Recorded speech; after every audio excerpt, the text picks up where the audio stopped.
In March, a friend of mine from Bible college put on Facebook that they were looking for Christian families who are willing to adopt.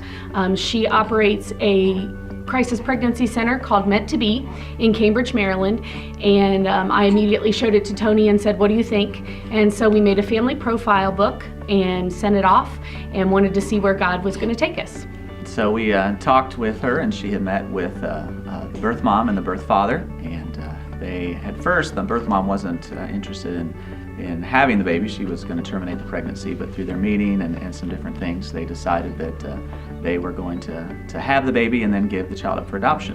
And the couple looked at 3 other couples and chose us, and so we were kind of excited about adding another member to our family. We named him Titus, and he was going to actually be born right around the fall of this year. In July, we got a phone call, July 19th in the morning, that the birth mother had, in a tragic event, had tried to take her own life, and in the process, Titus lost his life.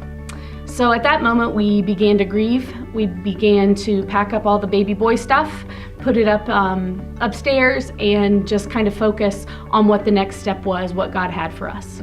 Early September, I think it was, we got a message kind of from a friend of a friend about somebody who might be looking for an adoptive family, but found out it had to be an adoption-ready family. Well, we had already done our home study, and so we were kind of waiting for information and really didn't know much of anything until September 27th.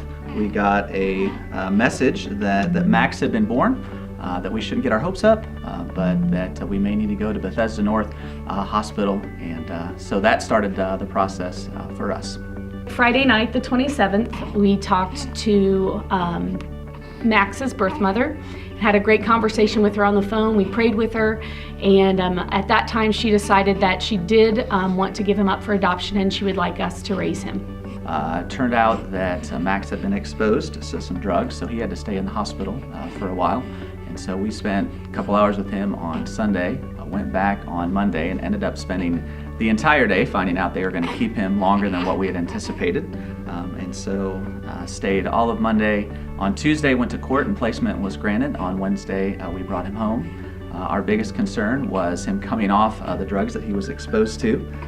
But through a lot of prayer and mom and dad just kind of taking good care of him, he did need to receive treatment, and he got to come home with us on that Wednesday. I guess one of the things we take away from it is that had we not prepared for Titus, that positioned us to be ready to take Max, and really feel like God had his hand in that. And as great as we think Max's story is, and we feel like ours is just one of many stories of how God is positioning families who are ready to accept children into their family, and just so grateful for what God is teaching us and the privilege that he's given us to be mom and dad to Max. So we're excited about what he's going to do through that.